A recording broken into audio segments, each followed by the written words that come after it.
Hello friends, welcome to my YouTube channel Sadhana science club. आज के इस वीडियो में हम डिस्कस करेंगे इम्यूनोलॉजी। मतलब हम इसको कंटिन्यू करेंगे क्योंकि इसके पिछले वीडियोज में हमने कुछ चीज़ें जो है इससे रिलेटेड डिस्कस कर ली हैं। तो एक बार मैं आपको बता देती हूँ कि हमने क्या क्या डिस्कस कर लिया है। तो इम्यूनोलॉजी क्या है ये चीज़ें हम देख चुके हैं। उसके बाद यहाँ पे हमने first line of defence, second line of defence देखा था। फिर यहाँ पे इसका डेफिनेशन क्या है ये देखा था। फिर टाइप ऑफ इम्यूनिटी जिसमें हम डिस्कस कर रहे थे इन्नेट इम्यूनिटी के बारे में। तो इन्नेट इम्यूनिटी में कितने होते हैं? 4 बैरियर होते हैं, जिसमें से हमने फिजिकल बैरियर यानी कि skin and mucous membrane discuss कर लिया है। फिर यहाँ पे फिजियोलॉजिकल बैरियर में क्या क्या चीज़ें आती हैं, जितने भी सिक्रीशन होते हैं हमारे बॉडी के, ये भी हम डिस्कस कर चुके हैं। उसके बाद यहाँ पे देखिए सेलुलर बैरियर, इसमें हम जो है सर्टेन ल्यूकोसाइट यानी कि यहाँ पे PMNL यानी पॉलीमॉर्फो न्यूक्लियर ल्यूकोसाइट डिस्कस कर चुके हैं। फिर यहाँ पे मोनोसाइट के बारे में भी हम डिस्कस कर चुके हैं। माइक्रोफेज क्या होता है? मोनोसाइट का ही एक रूप होता है, मतलब उसी से जो है माइक्रोफेज बनता है, मोनोसाइट से ही। तो ये भी हम डिस्कस कर चुके हैं। फिर यहाँ पे हमने फिक्स्ड माइक्रोफेज देखे थे, जिसका यहाँ पे एग्जाम्पल दिया हुआ है, 6 एग्जाम्पल हैं। तो ये जो है आप मतलब ये हम डिस्कस कर चुके हैं। फिर यहाँ पे हमने नेचुरल किलर सेल देखा था। उसके बाद जो है जो अब हमको डिस्कस करना है वो है कंप्लीमेंट। तो आपको एक हमने जो है फर्स्ट लेक्चर में पूरा ओवरव्यू दिया था कि हमको क्या क्या पढ़ना है। तो अब आपको जो है सारी चीज़ें ईजिली समझ में आ रही होंगी। तो चलिए स्टार्ट करते हैं और देखते हैं कंप्लीमेंट क्या होता है। देखो कंप्लीमेंट, सबसे पहले कंप्लीमेंट क्या होता है? Group of 20 protein. ये जो है 20 प्रोटीन का एक ग्रुप होता है। मतलब जब मान लो वहाँ पे 20 प्रोटीन का एक हम ग्रुप बनाते हैं तो उसको हम क्या बोल रहे हैं? कंप्लीमेंट। यानी हम कह सकते हैं complement is a group of 20 protein. These proteins are present in the serum of blood. और सीरम ऑफ ब्लड यहाँ क्या है? Fluid portion of blood excluding the clotting factor. यानी यहाँ पे ये बताया जा रहा है जो सीरम होता है। सीरम क्या होता है? जब मैं आपको करवाऊंगी क्या फिजियोलॉजी एंड बायोकेमिस्ट्री, तो वहाँ पे हम जो है पूरी तरह से सर्कुलेटरी सिस्टम डिस्कस करेंगे। तो वहाँ पे मतलब ये सीरम वगैरह, सीरम क्या है, ब्लड क्या है, बॉडी फ्लूइड क्या है, सब कुछ जितने भी उसके सेल होते हैं, RBC, WBC, platelets, clotting factor, सारी चीज़ें डिस्कस करेंगे। अभी के लिए बस इतना याद रखिए, सीरम क्या होता है? जब हम फ्लूइड पोर्शन में से क्या करते हैं? क्लॉटिंग फैक्टर को एक्सक्लूड कर देते हैं। मतलब देखो जो हमारा ब्लड है उसमें से मतलब उसमें कई सारे सेल होते हैं, RBC होता है, WBC होता है, प्लेटलेट्स होता है। तो जो प्लेटलेट होता है वही मतलब वहाँ पे क्लॉटिंग फैक्टर करवाता है। मतलब कुछ चीज़ें ऐसी सिक्रीट करता है जिससे क्लॉटिंग मतलब होती है। तो जब आप क्लॉटिंग फैक्टर को एक्सक्लूड कर देंगे प्लाज्मा में से, तो इसी को हम क्या बोलते हैं? सीरम। तो वही बताया है, fluid portion of blood excluding cells and clotting factor, तो उसको हम क्या बोलते हैं? सीरम। तो अभी आपको अगर ये नहीं भी समझ आया तो घबराने की कोई बात नहीं, हम जो है फिजियोलॉजी में इसको डिस्कस करेंगे अच्छी तरह से। तो कंप्लीमेंट क्या है? ग्रुप ऑफ 20 प्रोटीन है और these proteins are present in serum of blood. Blood के सीरम में प्रेजेंट होता है। तो सीरम में क्लॉटिंग फैक्टर एब्सेंट है, यानी इस कंप्लीमेंट में भी क्लॉटिंग फैक्टर नहीं होगा। And on plasma membrane. अब यहाँ पे देखिए आगे क्या है? Complement proteins create pores in the plasma membrane of microbes. तो देखो हमने ये देखा था, जो हमारे, एक बार मैं आपको दिखा देती हूँ फिर से।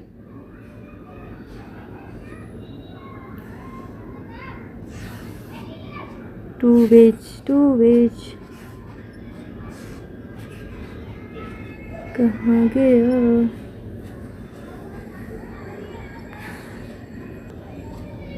जैसे हमने ये नेचुरल किलर सेल में देखा था, क्या देखा था कि नेचुरल किलर सेल 2 तरह से काम करता है। एक क्या करता है? ये साइटोलाइसिस करता है। एक क्या करता है? एपोप्टोसिस करता है। तो यहाँ पे देखो यहाँ भी साइटोलाइसिस है और कंप्लीमेंट में भी साइटोलाइसिस है। तो याद रखना साइटोलाइसिस क्या होता है? जब जो है ये फॉरेन मटेरियल से मतलब जुड़ेंगे तो क्या करेंगे? उसके प्लाज्मा मेम्ब्रेन को डिस्ट्रॉय कर देंगे, उसमें पोर बना देंगे।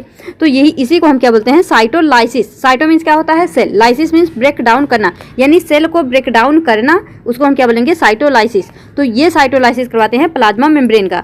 तो चाहे वो नेचुरल किलर सेल हो या फिर कंप्लीमेंट, दोनों ही क्या करवाते हैं? साइटोलाइसिस। तो इस पॉइंट को याद रखना। तो यहाँ पे क्या हो गया? Complement protein create pore in plasma membrane of microbes, यानी ये भी जो है साइटोलाइसिस करवाता है।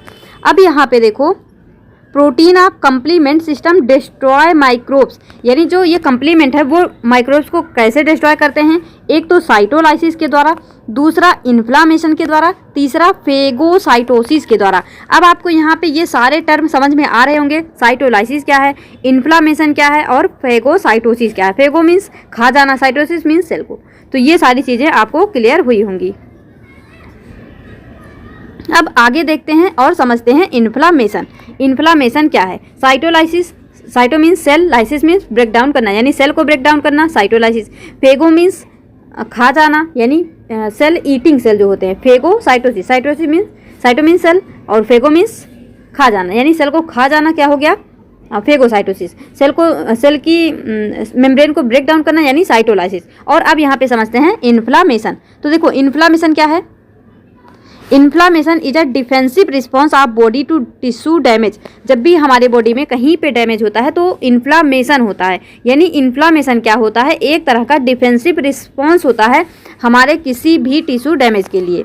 May produce inflammation are pathogens, abrasion यानी scraping off, chemical irritation, distortion और disturbance of cells and extreme temperature. यानी इन्फ्लामेशन कई तरह से हो सकते हैं। क्या क्या हो सकते हैं वो जो है, मतलब स्क्रैपिंग ऑफ या फिर केमिकल इरिटेशन, मतलब इरिटेशन हो सकता है, डिस्टॉर्शन हो सकता है, डिस्टर्बेंस हो सकता है हमारे सेल में, या फिर हमारे बॉडी का टेम्परेचर भी बढ़ सकता है। तो ये मतलब सभी जो है इन्फ्लामेशन में इंक्लूड होते हैं। The signs and symptom of inflammation are redness, pain, heat and swelling. इसके सिम्टम क्या होते हैं, मतलब अगर हमको इन्फ्लामेशन हुई है तो इसके सिम्टम क्या होंगे? जहाँ पे इन्फ्लामेशन है वहाँ पे रेडनेस आ जाएगी, पेन होगा, या फिर वहाँ थोड़ा मतलब गर्म सा महसूस होगा, हीट मतलब टेम्परेचर थोड़ा बढ़ जाएगा, या फिर वहाँ पे स्वेलिंग आ जाएगी। तो ये सारे सिम्टम होते हैं इन्फ्लामेशन के कि हाँ मतलब यहाँ पे इन्फ्लामेशन हुआ है। फिर यहाँ पे देखो inflammation is an attempt to dispose of microbe, यानी माइक्रोब्स को बॉडी से बाहर भगाने के लिए इन्फ्लामेशन जो है अच्छा होता है। Inflammation is an attempt to dispose of microbes, यानी इन्फ्लामेशन जो है हमारे बॉडी से माइक्रोब्स को दूर भगाने के लिए यूज होता है। टॉक्सिन्स, चाहे वो मतलब माइक्रोब्स हों, चाहे टॉक्सिन्स हो, या फिर कोई भी फॉरेन मटेरियल हो, इन सबको ही हमारे बॉडी से डिस्पोज ऑफ करने के लिए यानी निकालने के लिए इन्फ्लामेशन होता है। At the site of injury to prevent their spread to other tissue and to prepare the site for tissue repair. और मतलब इस तरह से हमारे टिश्यू रिपेयर भी होते हैं और वो डैमेज भी नहीं होते हैं, उनकी इंजरी मतलब प्रिवेंट होती है। It helps restore tissue homeostasis. ये क्या करता है, टिश्यू के होम्योस्टैटिस को रीस्टोर करने में भी हेल्प करता है। तो इस पॉइंट को याद रखना इंपॉर्टेंट है। अब यहाँ पे देखो हिस्टामिन, जो ब्रोकन मास्ट सेल होता है, मैंने आपको मास्ट सेल बताया था ना, जो मास्ट सेल होता है वो क्या रिलीज करता है, हिस्टामिन। तो ये जो हिस्टामिन होता है ये क्या कॉज करता है, डायलेशन ऑफ कैपिलरी। अभी जब मैंने आपको WBC पिछले लेक्चर में बताया था तो वहाँ पे हमने बेसोफिल और मास्ट सेल दोनों देखा था ना, तो हमने क्या देखा था, दोनों ही स्ट्रक्चरली और फंक्शनली क्या होते हैं, सिमिलर होते हैं। बस डिफरेंस ये होता है कि दोनों दो जगह पे होते हैं। जो हमारा बेसोफिल है वो ब्लड सेल में होता है, जो मास्ट सेल है वो हमारे टिश्यू में होता है। तो उसी की बात कर रहे हैं। जो मास्ट सेल होता है वो क्या रिलीज करता है, हिस्टामिन। और हिस्टामिन क्या करवाता है, डायलेशन ऑफ कैपिलरी, जिसको हम बोलते हैं वेजो डायलेटर। क्या बोलते हैं, वेजो डायलेटर, यानी कैपिलरी के डायमीटर को इंक्रीज कर देना। और जब वहाँ पे डायलेशन हो जाएगा, मान लो इस तरह से हमारी एक पतली सी कैपिलरी है और जब ये डायलेट हो जाएगी, मोटी हो जाएगी, तो हमने क्या बताया था, अगर मतलब कोई पतली सी पाइप है तो वहाँ से कम ब्लड जाएगा, लेकिन अगर पाइप मोटी हो गई तो ज़्यादा ब्लड जाएगा। तो इसी तरह से यहाँ पे ब्लड फ्लो इंक्रीज हो जाएगा। अब यहाँ पे देखो क्या है, histamine cause dilation of capillary, ये आपको समझ आ गया होगा। And small blood vessels, as a result more blood flows to that more blood flows to that area making it red. मतलब देखो ये तो आपको समझ आया कि हिस्टामिन क्या करता है, हमारे कैपिलरी को डायलेट कर देता है। और जब डायलेट करेगा तो वहाँ से ज़्यादा अमाउंट में ब्लड फ्लो करेंगे। तो जब वहाँ से ज़्यादा अमाउंट में ब्लड फ्लो करते हैं तो इसी वजह से वो एरिया कैसा दिखाई देता है, रेडिश दिखाई देता है। एंड वार्म, और वो गर्म भी महसूस होता है। एंड फ्लूइड, जैसे कि plasma takes out into tissue spaces causing its swelling. और इस तरह से मतलब वहाँ पे स्वेलिंग भी हो जाती है। This reaction of body is called inflammatory response, और इसी को हम क्या बोलते हैं, इन्फ्लामेटरी रिस्पॉन्स बोलते हैं। आई होप आपको इन्फ्लामेशन समझ में आया होगा। सबसे पहले ये जो है हमारे बॉडी में किसी भी तरह के टिश्यू डैमेज को रोकने के लिए जो है एक डिफेंसिव रिस्पॉन्स होता है, और ये मतलब क्या क्या प्रोड्यूस कर सकता है, may produce inflammation are pathogen, abrasion, chemical irritation. मतलब इन्फ्लामेशन किसकी वजह से हो सकता है, तो एक तो पैथोजन की वजह से हो सकता है। अभी देखो जैसे हमको मान लो कहीं पे मच्छर काटता है तो थोड़ा रेड हो जाता है और मतलब खुजलाहट सी होती है, मतलब इरिटेशन होती है, तो वो मतलब पैथोजन की वजह से भी हो सकता है, एब्रेजन की वजह से भी हो सकता है, स्क्रैपिंग आप यानी अगर कहीं पे खरोच लग गई तब भी इन्फ्लामेशन हो सकता है, केमिकल इरिटेशन हो सकता है, और डिस्टॉर्शन की वजह से डिस्टर्बेंस ऑफ सेल, कहीं पे मतलब हमारे सेल जो है डिस्टर्ब हो गए, उसी को हम बोल रहे हैं डिस्टॉर्शन, तो उसके वजह से भी इन्फ्लामेशन हो सकता है, या फिर एक्सट्रीम टेम्परेचर की वजह से भी इन्फ्लामेशन हो सकता है। तो ये सारी चीज़ें जो हैं वजह होती हैं इन्फ्लामेशन होने की। और इन्फ्लामेशन के सिम्टम क्या क्या होते हैं, redness, pain, heat and swelling, ये सारी चीज़ें जो हैं यहाँ पे इन्फ्लामेशन के सिम्टम होते हैं।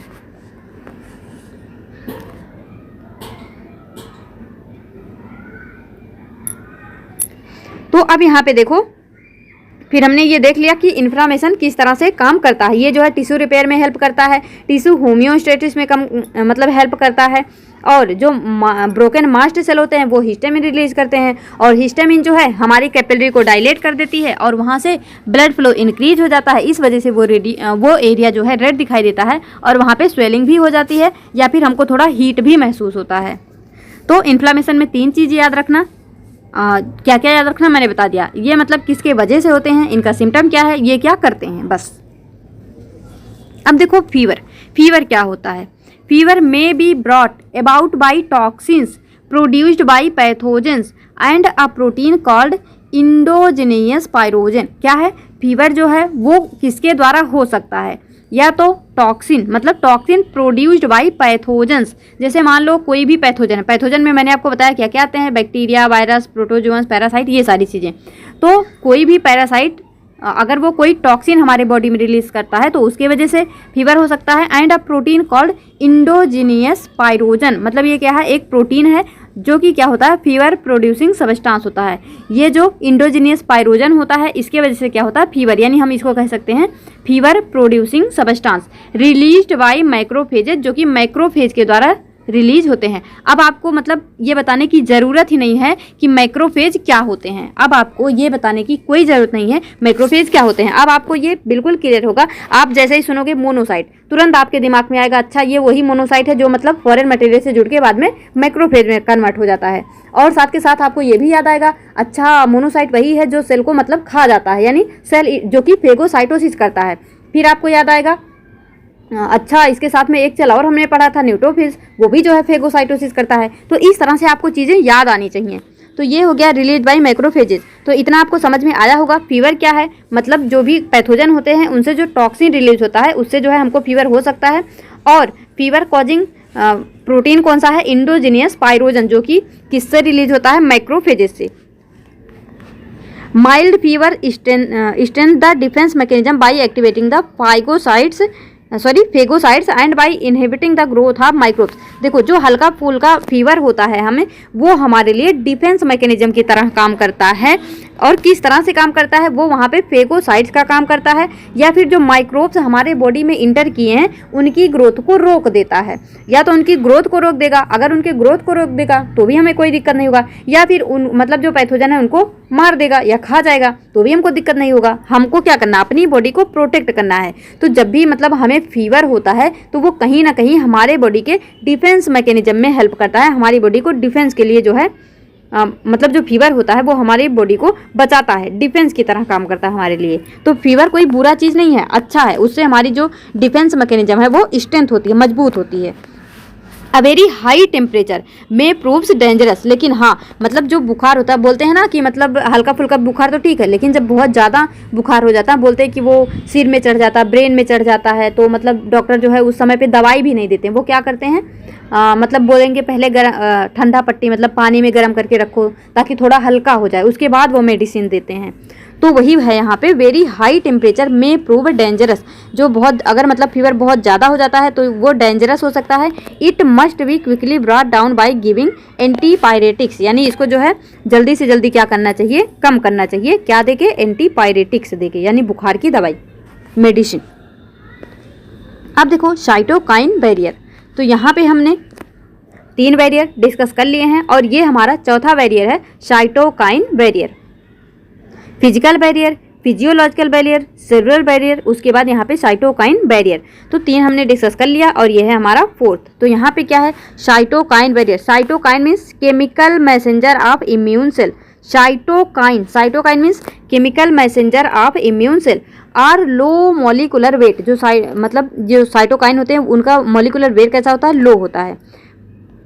प्रोटीन्स दैट स्टिमुलेट और inhibit the differentiation, proliferation and function of immune cell, जो क्या करते हैं, इनहिबिट करते हैं differentiation, proliferation and function of immune cell.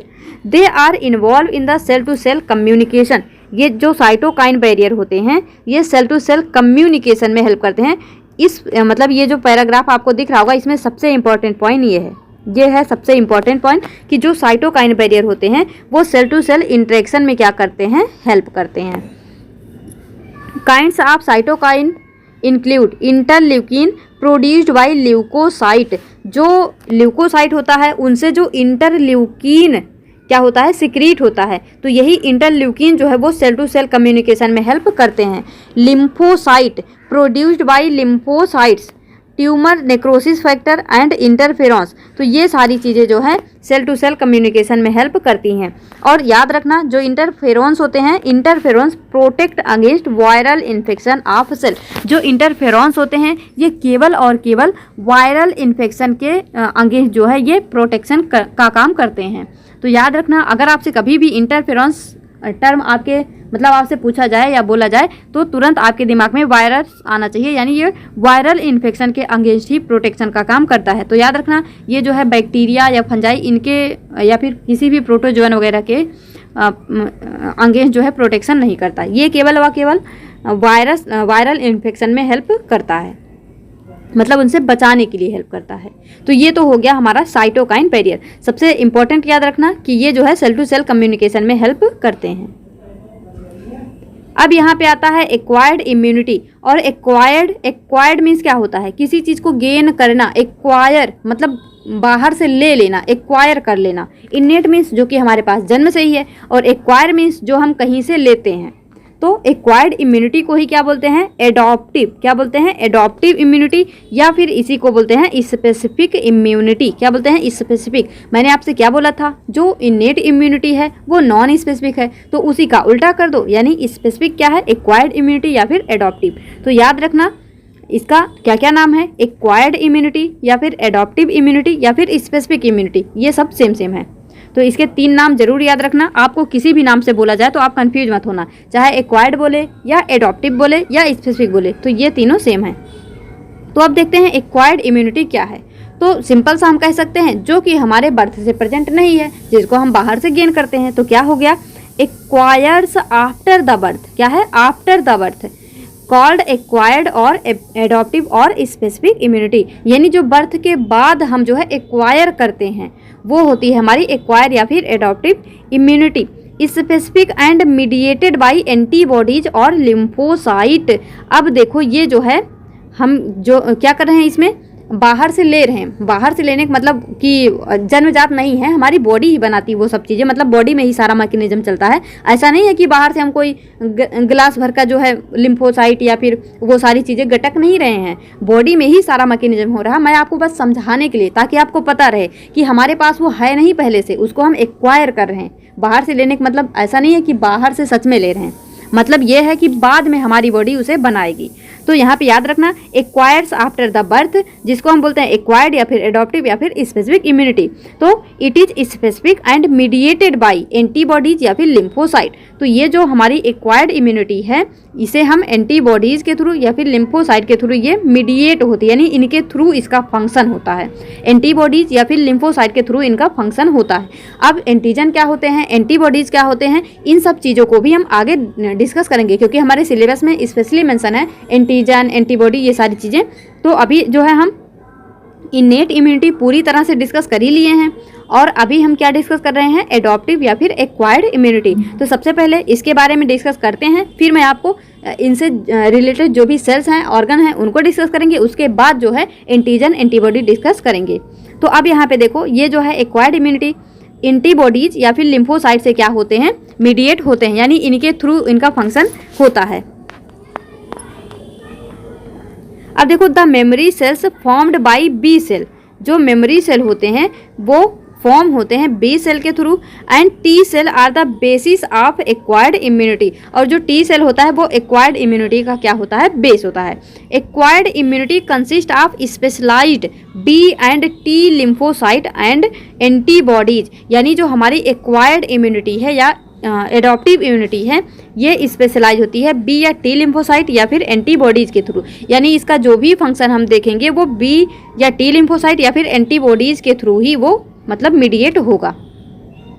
तो अगर अभी नहीं समझ में आ रहा, घबराना मत, अभी आपको सब कुछ समझ आएगा। कुछ चीज़ें होती ना वो इंटरलिंक करती हैं, तो थोड़ा सा मुश्किल हो सकता है समझना, पर आपको सारा समझ आएगा। अब देखो, कैरेक्टरिस्टिक सबसे पहले देख लेते हैं। तो हमने क्या देखा था, जो इनेट इम्यूनिटी है उसमें किसी भी प्रकार की स्पेसिफिसिटी नहीं है, लेकिन एक्वायर्ड में क्या है, यहाँ पे स्पेसिफिसिटी होती है। The ability to differentiate between various foreign molecule, यानी हमारे बॉडी में कौन सा फॉरेन मटेरियल, कौन सा फॉरेन एंटीजन वगैरह आ रहा है, उसके लिए हमारा एक्वायर्ड इम्यूनिटी क्या होता है, स्पेसिफाई करता है। मतलब वो समझ जाएगा कि कोई बैक्टीरिया आया है या वायरस आया है या फंजाई आया है या प्रोटोजो आया है या कोई पैरासाइट आया है। तो देखो, अगर मान लो हमारी बॉडी में वायरस आ गए तो क्या करेगा, वो तुरंत से इंटरफेरॉन बनाएगा, क्योंकि अभी हमने देखा ना कि इंटरफेरॉन जो होते हैं वो स्पेशली जो है वायरल इन्फेक्शन के अगेंस्ट काम करते हैं। तो जैसे ही वायरस आएगा हमारी एक्वायर्ड इम्यूनिटी तुरंत इंटरफेरॉन बनाएगी। तो इस तरह का यहाँ पे स्पेसिफिसिटी होता है, मतलब वो किसके प्रति क्या रिस्पॉन्स देना है ये यहाँ पे मतलब इनमें मौजूद होता है। लेकिन इनेट इम्यूनिटी में ऐसा कुछ भी नहीं है। अब देखो, यहाँ पे डाइवर्सिटी भी होता है। डाइवर्सिटी मतलब it can recognise a vast variety of foreign molecule. तो सेम मतलब ये दोनों चीज़ें जो हैं लगभग सेम ही है, वही है। मतलब यहाँ पे है कि वेरियस फॉरेन मॉलिक्यूल को डिफ्रेंशिएट कर सकते हैं, यानी स्पेसिफिसिटी होती है इनमें। और मतलब ये बहुत ज़्यादा वैरायटी के फॉरेन मॉलिक्यूल को रिकॉग्नाइज कर सकते हैं, इस वजह से इसमें डाइवर्सिटी भी होती है। अब देखो यहाँ पे discrimination between self and non self, ये जो है वो सेल्फ या नॉन सेल्फ देखो मतलब जैसे हमारे खुद का ही सेल है। अब जैसे देखो, मान लो मोनोसाइट है या न्यूट्रोफिल है, ये फेगोसाइटोसिस तो करते हैं, यानी ये सेल को ईट करते हैं। तो इस तरह से तो मतलब इनको हमारे बॉडी को खा जाना चाहिए, मतलब धीरे धीरे बॉडी को, सेल को खा जाना चाहिए, लेकिन ये ऐसा नहीं करते हैं। यानी इनको ये पता होता है कौन सा बाहर से आया हुआ मटेरियल है, यानी कौन सा नॉन सेल्फ है या फिर कौन सा सेल्फ है, कौन सा हमारे बॉडी के अंदर पहले से ही है, किसे हमें डिस्ट्रॉय करना है, किसे हमें डिस्ट्रॉय नहीं करना है। तो ये जो है यहाँ पे डिस्क्रिमिनेट ये कर सकते हैं सेल्फ और नॉन सेल्फ के बीच में। तो यही है यहाँ पे, it can recognise and respond to foreign molecule, यानी non self, and can avoid response in it can avoid response to those molecules that are present within the body of the animal, यानी animal की body में कौन सा पहले से ही मजबूत है, उस मतलब प्रेजेंट है। तो मतलब कौन सा हमारे बॉडी के अंदर में कौन सा सेल पहले से ही प्रेजेंट है, उसके प्रति क्या करना है, अवॉइड करना है रिस्पॉन्स को, मतलब उसके प्रति कोई रिस्पॉन्स नहीं करना है, उसको नहीं खाना है। लेकिन ये जो है पहचान लेंगे, अगर कोई भी फॉरेन मॉलिक्यूल आएगा तो उसको खा जाएंगे। तो ठीक इस मतलब जो हमारी एक्वायर्ड इम्यूनिटी है, यहाँ पे नॉन सेल्फ और सेल्फ के बीच में डिस्क्रिमिनेट करने की भी कैपेबिलिटी होती है। अब देखो मेमोरी, इसमें मेमोरी भी होता है। अब जैसे छोटा बच्चा है, उसको कोई भी चीज़ें अपने बचपन की, मतलब जब वो खूब छोटा था उसको कुछ भी याद नहीं होगा, लेकिन जब वो बड़ा हो गया तो क्या होगा, उसको सारी चीज़ें याद रहेंगी। आपके मतलब अगर आपको एक बार कोई लड़की ऐसे प्यार से देख भी लेना तो आपको हमेशा उसका चेहरा याद रहेगा।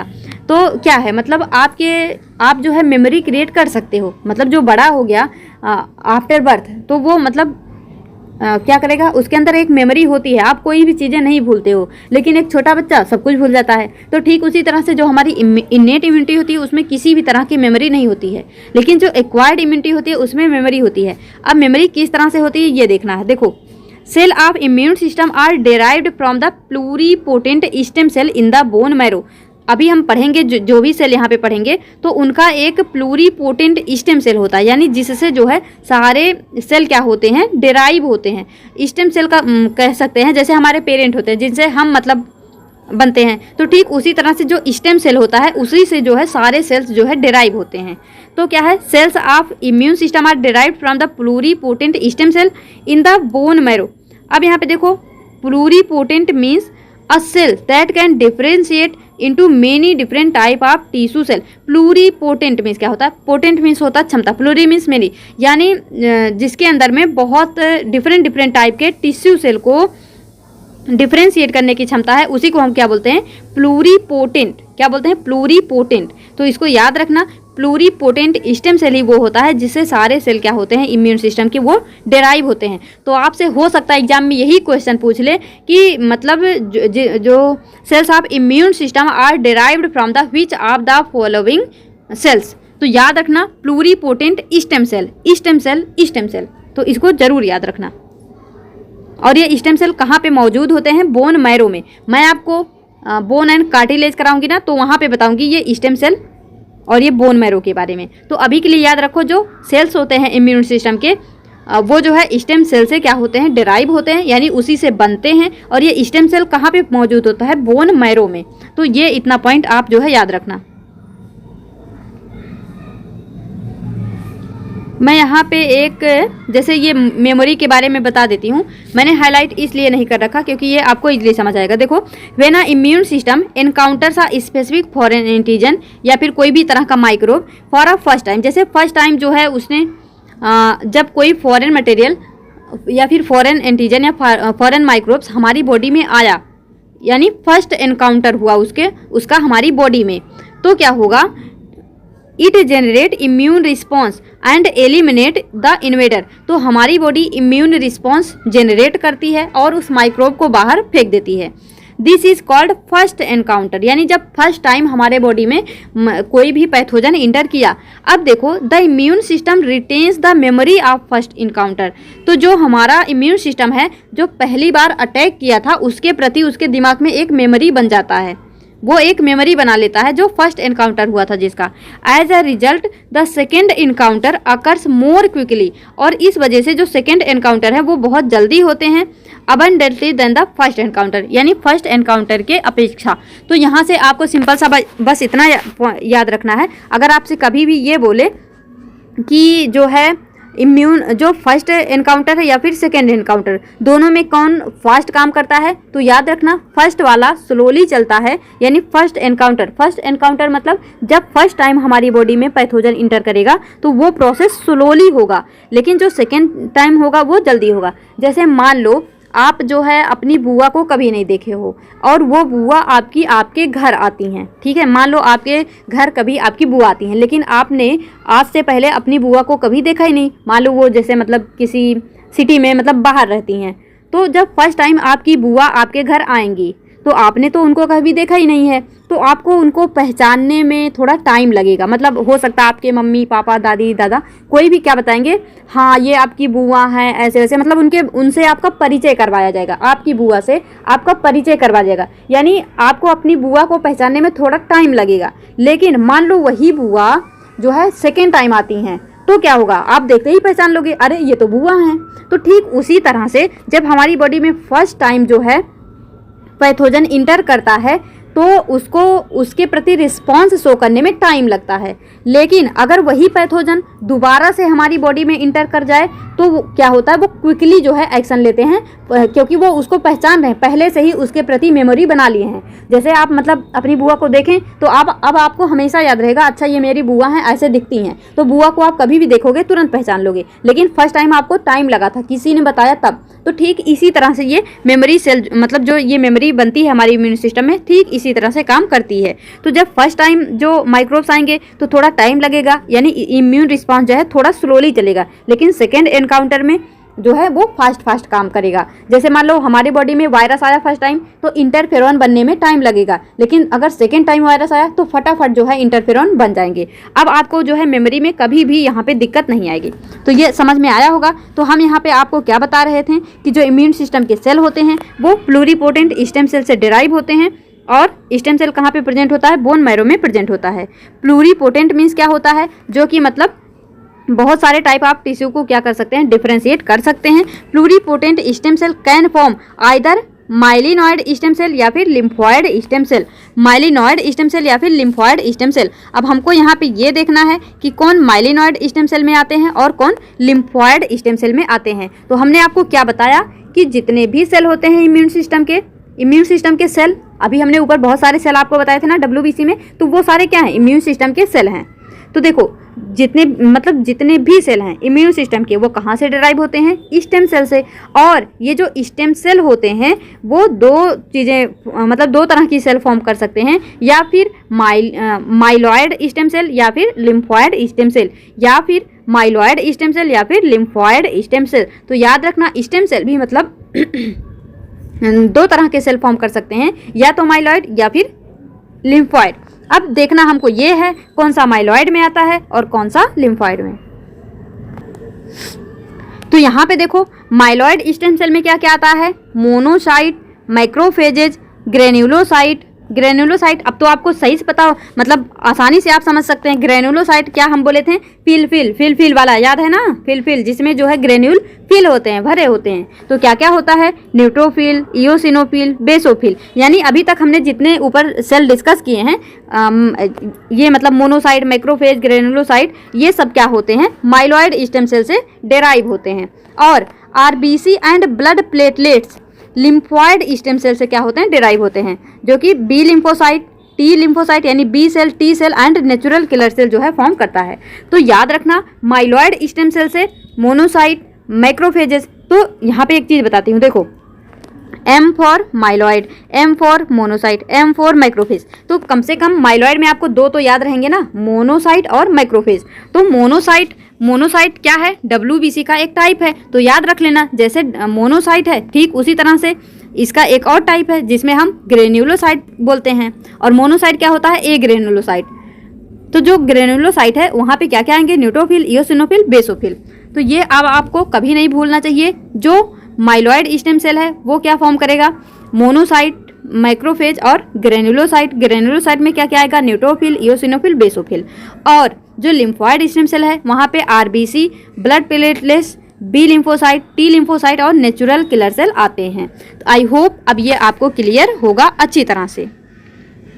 अब ये देखो, अभी के लिए ऐसे ही समझ लो, जब आपको हम बोन करवाएंगे आपको और अच्छे से ये समझ आएगा। ये है हमारा बोन मैरो। क्या है? Bone marrow. और यहाँ पे क्या प्रेजेंट है? Stem cell. तो ये जब हम इनको ऐसे जूम करेंगे तो यहाँ पे ये क्या है? Pluripotent stem cell. क्या है? प्लूरीपोटेंट स्टेम सेल यहाँ पे।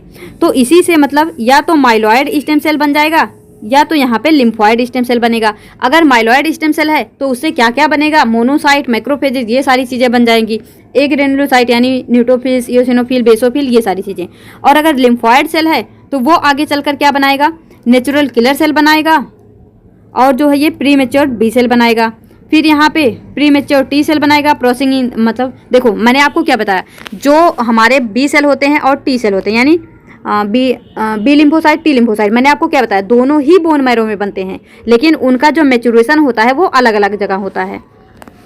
बी लिम्फोसाइट तो बोन मैरो में ही मेच्योर होता है, लेकिन टी लिम्फोसाइट थाइमस में क्या होता है? मेच्योर होता है। तो वही है यहाँ पे जो प्री मेच्योर टी सेल बना उसकी प्रोसेसिंग होती है थाइमस में, तब जाके वो पूरी तरह से टी सेल बनता है। और ये बी सेल तो मतलब बोन मैरो में ही मेच्योर हो जाता है। तो बी सेल जो है यहाँ पे मेमोरी बी सेल बनते हैं और प्लाज्मा सेल बनते हैं। और जो टी सेल होते हैं यहाँ पे cytotoxic T cell, helper T cell, memory T cell, ये सब बनते हैं। तो यहाँ पे एक पॉइंट देखो, जो टी सेल्स होते हैं ये सेल मेडिएटेड इम्यूनिटी में हेल्प करते हैं। और ये जो हमारे बी सेल होते हैं ये ह्यूमोरल इम्यूनिटी में क्या करते हैं? वर्क करते हैं। अभी हम इसको भी देखेंगे, सेल मीडिएटेड इम्यूनिटी क्या है और ह्यूमोरल मीडिएटेड इम्यूनिटी क्या है, इसको भी डिस्कस करेंगे। तो देखो ये मतलब अगर आप ये फिगर ऐसे ही देखते हैं तो आपको लगता है पता नहीं क्या ही दिया है, लेकिन हमने जो है बहुत अच्छे से बहुत मेहनत करके इसको जो है सीखा है। हमने जो है पहले WBC के सेल को अच्छी तरह से देखा, फिर वो सेल हमने क्या देखा, मैंने आपको क्या बताया, जो RBC होते हैं वो ट्रांसपोर्ट में हेल्प करते हैं, जो प्लाज्मा यानी प्लेटलेट्स होते हैं वो क्लॉटिंग में हेल्प करते हैं, लेकिन जो WBC होता है वो हमारे डिफेंस में हेल्प करता है। और इम्यूनोलॉजी के अंतर्गत हम अपनी बॉडी के डिफेंस को ही तो पढ़ते हैं, यानी हमारी बॉडी किस तरह से किसी भी पैथोजन के अगेंस्ट जो है अपने आप को मजबूत करती है, तैयार करती है, उसके खिलाफ कैसे लड़ती है, तो उसमें हेल्प करते हैं WBC। तो WBC के जितने भी सेल हैं उनके बारे में अब आपको जो है उन पर मास्टरी हो गई होगी। अब आप कभी भी WBC के सेल में नहीं कंफ्यूज होंगे। और अब तक तो बस इतना ही पढ़ते थे कि WBC डिफेंस मैकेनिज्म में हेल्प करता है, लेकिन अब जो है आप ये भी किसी को बता पाओगे कि वो किस तरह से फंक्शन करते हैं, उनका टाइप क्या है, वो कहाँ पे बनते हैं, कहाँ पे मैच्योर होते हैं। ये सारी चीज़ें अब आप जो है इन सब पे आपकी मास्टरी हो चुकी होगी। अब यहाँ पे देखो ये जो यहाँ पे है क्या है हमारा कंपोनेंट ऑफ एक्वायर्ड इम्यूनिटी। तो यहाँ पे क्या क्या है, एंटीबॉडी मीडिएटेड इम्यून सिस्टम जिसको हम बोलते हैं ह्यूमोरल इम्यूनिटी, जहाँ पे बी लिम्फोसाइट जो है मदद करेगा। और यहाँ पे क्या है, फिर आएगा हमारा सेल मीडिएटेड इम्यून सिस्टम जहाँ पे टी सेल काम करेगा। तो हमने बी सेल टी सेल दोनों का कहाँ से मतलब कहाँ पे वो बन रहे हैं, कहाँ पे उनका फॉर्मेशन हो रहा है, stem cell of bone marrow, और कहाँ पे उनका क्या हो रहा है, मैच्योरेशन हो रहा है। तो बोन मैरो में बी सेल का मैच्योरेशन होता है और बोन मैरो में ही बी सेल टी सेल का जन्म होता है, लेकिन जो टी सेल है उसका थाइमस में मैच्योरेशन होता है। और इस वजह से दोनों का यहाँ पे जो बी सेल है वो जो है ह्यूमोरल इम्यूनिटी प्रोवाइड करता है, और जो टी सेल है वो सेल मीडिएटेड या फिर टी सेल इम्यूनिटी जो है प्रोवाइड करता है। तो मैंने जो है इसको ठीक है हाईलाइट कर रखा है, पढ़ा देते हैं अभी ये। तो देखो एंटीबॉडी मीडिएटेड इम्यून सिस्टम क्या है, antibody mediated immune system, A for antibody, M for mediated, I for immune, S for system. हो सकता है एग्जाम में कुछ ना पूछ के वो सिंपल सा पूछ लें, बताइए AMIS का फुल फॉर्म क्या है। अगर आपसे पूछते हैं फुल फॉर्म ऑफ AMIS तो याद रखना antibody mediated immune system, antibody mediated immune system, या फिर इसी को बोलते हैं ह्यूमोरल इम्यूनिटी। क्या बोलते हैं, humoral immunity. It consist of antibodies, ये जो हमारी ह्यूमोरल इम्यूनिटी है इट कंसिस्ट ऑफ एंटीबॉडीज। मुझे लगता है मुझे पहले एंटीबॉडी पढ़ा देना चाहिए था ताकि आपको एंटीबॉडी सुन के पता चल जाए एंटीबॉडी क्या है, पर कोई बात नहीं, आप जो है थोड़ा सा पेशेंस रखना। जो भी बता रही हूँ ह्यूमोरल इम्यूनिटी के बारे में उसको याद रखो। एंटीबॉडी भी हम डिस्कस करेंगे पर इस लेक्चर के बाद में, तो प्लीज़ थोड़ा सा मैनेज कर लेना, क्योंकि ये होता ना मुझे लगता है मतलब जो भी टर्म आए वो सब आपको क्लियर हो। अब जैसे एंटीबॉडी आया तो आपको तुरंत पता चल जाए कि एंटीबॉडी क्या है, इसके टाइप क्या है, क्या फंक्शन, ये सब कुछ पता हो, बट कोई नहीं, इसके बाद जो है डिस्कस कर लेंगे। पर अभी के लिए बस इतना समझो, जो ह्यूमोरल इम्यूनिटी होती है उसमें जो है एंटीबॉडी के हेल्प से इसका फंक्शन होगा। तो देखो एंटीबॉडी क्या होती है, specialised protein produced in the body in response to antigen, मतलब एंटीजन के रिस्पॉन्स में हमारी बॉडी में प्रोड्यूस होती है। अभी भी आपको ये समझ में नहीं आएगा उतने अच्छे से, मैं जो है इसका जब अलग से मतलब जो पढ़ेंगे हम एंटीबॉडी एंटीजन के बारे में तो और भी अच्छे से समझ में आएगा। पर अभी के लिए बस थोड़ा सा मतलब रटने को तो प्रमोट हम नहीं करते हैं, क्योंकि हम जो है इतना अच्छे से कॉन्सेप्चुअल स्टडी करते हैं। तो बस याद रखो जो ह्यूमोरल इम्यूनिटी है वो यहाँ पे एंटीबॉडी के हेल्प से होगी, और एंटीबॉडी क्या है, जो कि एंटीजन के रिस्पॉन्स में हमारी बॉडी में प्रोड्यूस होता है। That circulate in body fluid, blood plasma and lymph, जो हमारे ब्लड प्लाज्मा में क्या करती रहती है, सर्कुलेट होती रहती है। द वर्ड ह्यूमर, जो ह्यूमर होता है यहाँ पे है ना ह्यूमोरल, तो ह्यूमर मीन्स क्या होता है, पर्टेन टू फ्लूइड, यानी ह्यूमर मीन्स होता है फ्लूइड, ह्यूमर मीन्स क्या होता है, फ्लूइड, यानी जो हमारे फ्लूइड में क्या है, प्रेजेंट है।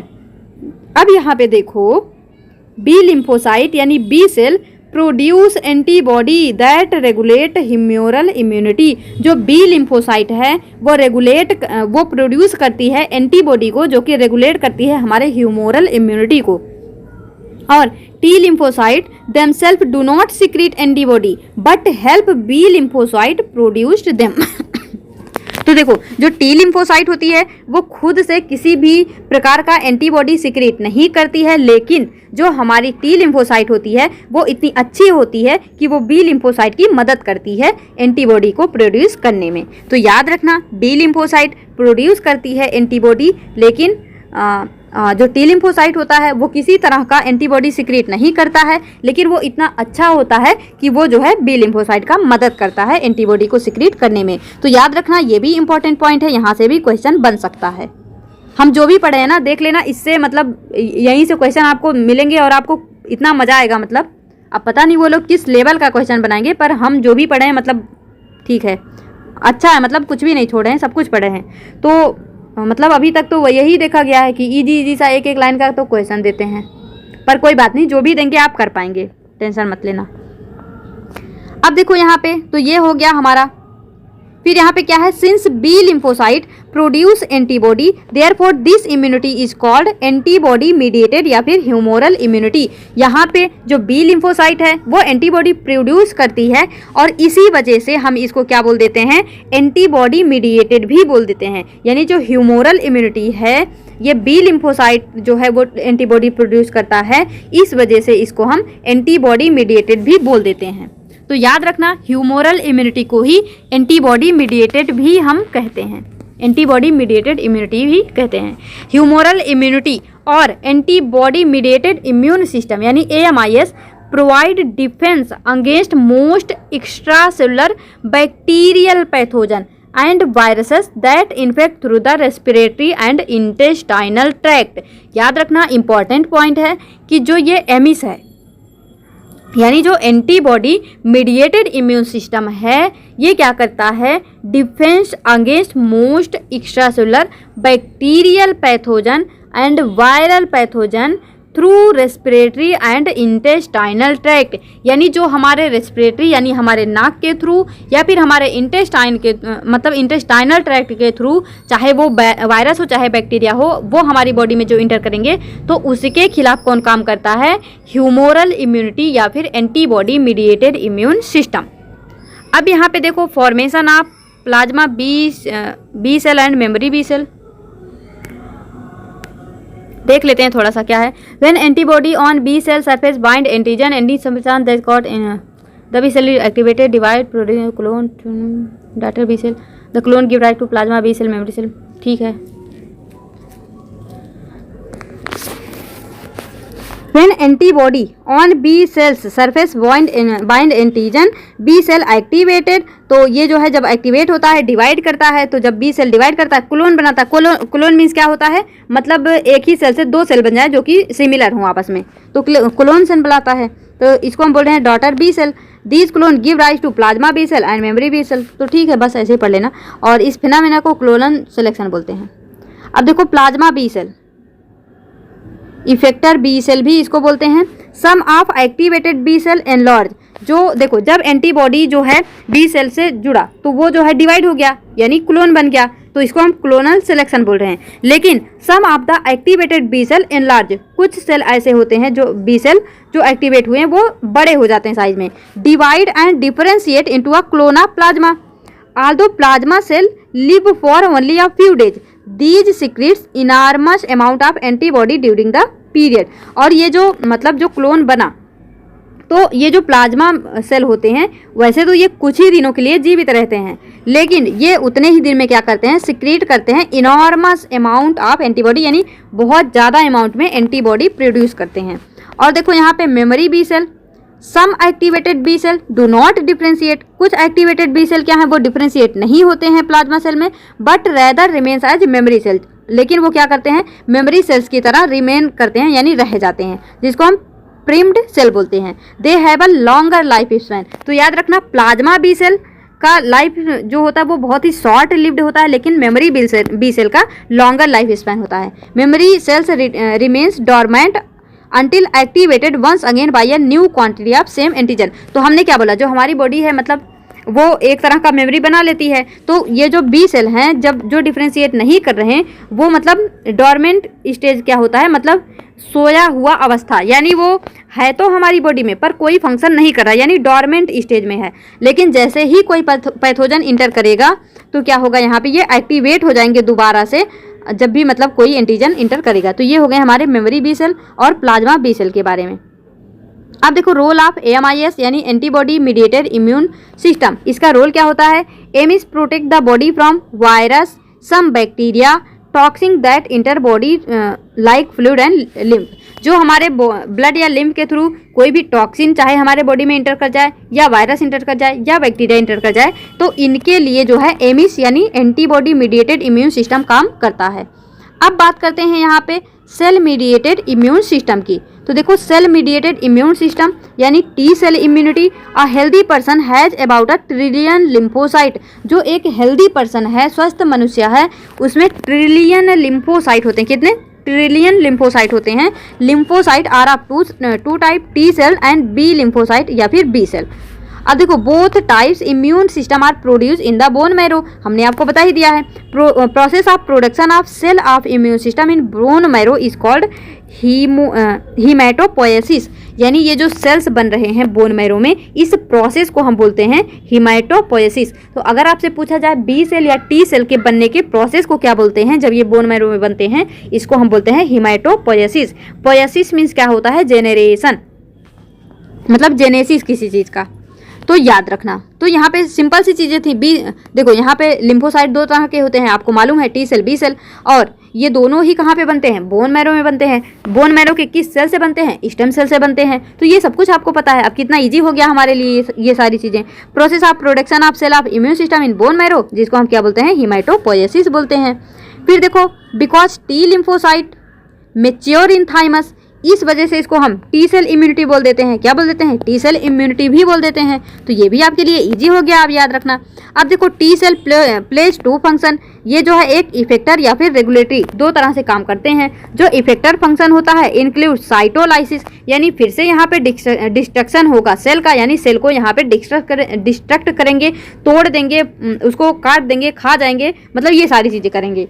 तो जो इफेक्टर फंक्शन होता है टी सेल का, यहाँ पे साइटोलाइसिस। अब आपको साइटोलाइसिस समझ में आ ही रहा होगा, अब दोबारा से इसको एक्सप्लेन करने की जरूरत नहीं है, मैंने 2-3 बार इसको एक्सप्लेन कर दिया। तो ये जो है इफेक्टर फंक्शन, ये साइटोलाइसिस इंक्लूड करते हैं infected with microbes, tumour cell, lymphokine production. और रेगुलेटरी फंक्शन में क्या होता है? आइदर टू इंक्रीज और suppress other lymphocyte. Regulatory function में क्या करते हैं? या तो ये मतलब जो अदर लिम्फोसाइट है, हम क्या देख रहे हैं, मतलब ट्रिलियन लिम्फोसाइट होते हैं। तो यहाँ पे या तो अगर इनके नंबर को इंक्रीज करना है या फिर सप्रेस करना है, तो ये इनका रेगुलेटरी फंक्शन होता है। फिर देखो, type of T cell and their function. तो सबसे पहले टी सेल, अभी हमने देखा जो बी सेल होता है वो एंटीबॉडी बनाता है, लेकिन टी सेल एंटीबॉडी नहीं बनाता, लेकिन ये क्या करता है? बी सेल की मदद करता है, यानी ये हेल्पर होता है। तो हेल्पर टी सेल, जिसको हम टीएच से भी लिख सकते हैं। तो देखो, TH cell are most numerous of T cell, यानी ये बहुत ज़्यादा नंबर में प्रेजेंट होते हैं। They help in function of immune system, they produce a growth factor that stimulate B cell proliferation. यही अभी हमने देखा था कि बी सेल के प्रोलिफरेशन में ये मदद करेगा। And differentiation and stimulated antibody production by plasma cell, enhance activity of cytotoxic T cell, यानी ये बी सेल की तो मदद करता ही है, बेचारे का नाम ही है हेल्पर सेल, तो ये सबकी मदद करता है। तो बी सेल की मदद करता है, बी सेल के प्रोलिफरेशन में भी मदद करता है, और ये साइटोटॉक्सिक यानी टी सेल यानी किलर सेल की भी मदद करता है। तो अब देख लो, जो साइटोटॉक्सिक होते हैं इनका क्या फंक्शन होता है? किल माइक्रो ऑर्गेनिज्म, यानी ये माइक्रो ऑर्गेनिज्म को मारने का काम करते हैं। और यहाँ पे ये जो सारी चीज़ें आपको दिख रही होंगी, यहाँ पे वही इसका फंक्शन बताया है कि जब कोई माइक्रो ऑर्गेनिज्म आएगा, उसके सेल में इंटर करेगा, उसके सेल को मतलब तोड़ देगा, बस यही सारी चीज़ें हैं। इस वजह से मैंने यहाँ पे कुछ भी नहीं लिखा। ये अगर हम बात करें तो ऑलरेडी हम जो है डिस्कस कर चुके हैं। तो देखो यहाँ पे क्या है? They destroy body cell infected by virus, attack and kill bacteria, fungi, parasite, cancer cell. तो इन सारी चीज़ों के ये क्या करते हैं? मतलब देखो, नाम ही है किलर, तो किल करेंगे और क्या करेंगे? तो किल माइक्रो ऑर्गेनिज्म, बस इतना सा याद रखना। और हेल्पर टी सेल का जो है उसका भी हमने देख लिया। अब आगे देखो, तो ये यहाँ पे इसका मैकेनिज्म दिखाया है कि किस तरह से ये जो है कोई भी पैथोजन को अपने अंदर में क्या कर लेता है? ट्रैप कर लेता है, और चारों तरफ से इसको क्या कर लेता है? घेर लेता है, फिर यहाँ पे उसको ना ट्रैप करके मार देता है। बस वही चीज़ें यहाँ पे दिखाई गई हैं। अब देखो, मेमोरी टी सेल या फिर इसी को क्या बोलते हैं? Primed cell. तो these cells are also found by T lymphocyte because of exposure to antigen and remain in the lymphatic tissue, जैसे कि स्प्लीन, लिम्फ नोड। तो ये हो गया हमारा मेमोरी सेल। मेमोरी सेल किस तरह से फंक्शन करता है ये हम देख ही लिए। These cells keep ready to attack as soon as same pathogen infect by the body again. तो देखो यहाँ पे क्या है, मतलब ये सेल हमेशा तैयार रहते हैं कि अगर वो मतलब जो पैथोजन एक बार आया था वो दोबारा से ना आए, उसके लिए ये हमेशा तैयार रहते हैं। तो वही keep ready to attack as soon as same pathogen infect the body again. तो इसको जो है याद रखना। They proliferate and differentiate into cytotoxic T cell, helper T cell, suppressor T cell and additional memory cell. तो ये जो है इनके प्रोलिफरेशन या फिर डिफरेंशिएशन में हेल्प करते हैं। अब देखो सप्रेसर सेल या फिर इसी को बोलते हैं regulatory T cell. Suppress the function of cytotoxic and helper T cell. They also inhibit the immune system from attacking the body own cell. जैसे हमारी बॉडी जो है खुद के ही सेल को नुकसान ना पहुंचा लें, तो वहाँ पे कौन फंक्शन करता है, सप्रेसर सेल। ये जो है जो हमारे मतलब सेल हैं, जैसे मान लो अब ये जो है कभी ये जो किलर सेल है इसको बहुत गुस्सा आ गया और ये बोलेगा अब मैं ये बॉडी जो है इसको नष्ट कर डालूंगा, तो वहाँ पे सप्रेसर सेल उसको क्या बोलेगा, भैया कूल डाउन हो जाओ, अपनी ही बॉडी को नुकसान नहीं पहुँचाना है, केवल पैथोजन को मारना है। तो यही है यहाँ पे suppress the function of cytotoxic and helper T cell, inhibit the immune system from attacking the body own cell. यानी हमारी बॉडी पे कहीं हमारे सेल खुद को ही ना खाने लगे, खुद को ही ना मारने लगे, इस वजह से सप्रेसर सेल काम करता है। या फिर ये टी सेल को भी रोकता है। जैसे मान लो कोई मदद कर रहा है, जैसे आप देखोगे दानवीर कर्ण थे तो वो बहुत दानी थे, मतलब जो भी उनसे कोई मांगता वो दे देते थे। तो अगर मान लो वो अपनी कोई बहुत इंपॉर्टेंट चीज़ किसी को दान करने जा रहे हैं जो कि नहीं करना चाहिए, तो उनको कोई रोकेगा, अरे नहीं ये जो है आप अपना दान मत करो, नहीं तो आपको ही दिक्कत होगा। तो ठीक मतलब ये जो हमारा सप्रेसर सेल है ये किलर सेल को भी कूल डाउन कराएगा, नहीं भैया अपने बॉडी को नुकसान नहीं पहुंचाना है। और ये टी सेल को भी बोलेगा मतलब ठीक है हेल्प करनी है पर मतलब इतना ज़्यादा मत करो कि खुद को ही नुकसान हो जाए। तो ये दोनों को ही सप्रेस करता है। सप्रेस मीन्स क्या होता है, किसी के फंक्शन को रोक देना, दबा देना, कम कर देना, मतलब सही टर्म यूज होगा कम कर देना। Suppressor cell regulate the activity of other cell. ये जो है सप्रेसर सेल रेगुलेट करते हैं, देखो इनका नाम रेगुलेटरी भी है, तो ये मतलब दूसरे सेल के एक्टिविटी को रेगुलेट करते हैं। For this reason the suppressor cell are classified as regulatory T cell. और मतलब इसी की वजह से इनको हम क्या बोलते हैं, रेगुलेटरी टी सेल भी बोलते हैं। अब देखो अब यहाँ पे देखते हैं नेचुरल किलर सेल। ये है natural killer cell. Natural killer cell attack and destroy target cell, participate in antibody dependent cell, mediated cytotoxicity. They can also attack parasite which are much larger than bacteria. तो natural killer cell में क्या है, also attack parasite, ये मतलब parasite पे attack करते हैं। Much larger than bacteria, जो कि मतलब बैक्टीरिया से क्या होते हैं, बड़े होते हैं। तो यहाँ पे ये हो गया हमारा बी सेल और टी सेल के बारे में। तो हमने जो है सबसे पहले WBC के जितने सेल हैं उनके बारे में पढ़ लिया, बी सेल टी सेल के बारे में पढ़ लिया, स्टेम सेल के बारे में पढ़ लिया, उसके टाइप के बारे में पढ़ लिया। हमने बहुत सारे बहुत सारे सेल जो है यहाँ पे डिस्कस कर लिए हैं। अब देखो टाइप ऑफ एक्वायर्ड इम्यूनिटी, जो हमारी एक्वायर्ड इम्यूनिटी है, एक तो इनेट थी और एक है एक्वायर्ड, जिसके बारे में अभी हम पढ़ रहे हैं। तो जो एक्वायर्ड इम्यूनिटी होती है वो दो टाइप की होती है, एक होता है एक्टिव इम्यूनिटी, एक होता है पैसिव इम्यूनिटी। तो एक बार देखती हूँ कि हमने हाईलाइट किया है कहाँ तक। तो एक काम करते हैं हम जो है इसके टाइप को और ये जो इम्यून रिस्पॉन्स है, यानी ये primary immune response, secondary immune response, इनको जो है नेक्स्ट वीडियो में डिस्कस कर लेंगे। तो चलो ठीक है, मैं जो है आप लोगों का बहुत बहुत धन्यवाद क्योंकि मैं देखती हूँ आप लोग बहुत प्यारे प्यारे जो है कमेंट करते हैं, मतलब अपना फीडबैक बहुत अच्छी तरह से देते हैं। तो इन सब चीज़ों के लिए आपका बहुत बहुत थैंक्स। तो मतलब हमेशा की तरह आप अपना फीडबैक देना मत भूलना। इस वीडियो में यहीं तक, मिलेंगे अपने नेक्स्ट वीडियो में, तब तक के लिए all the best, be happy, be positive.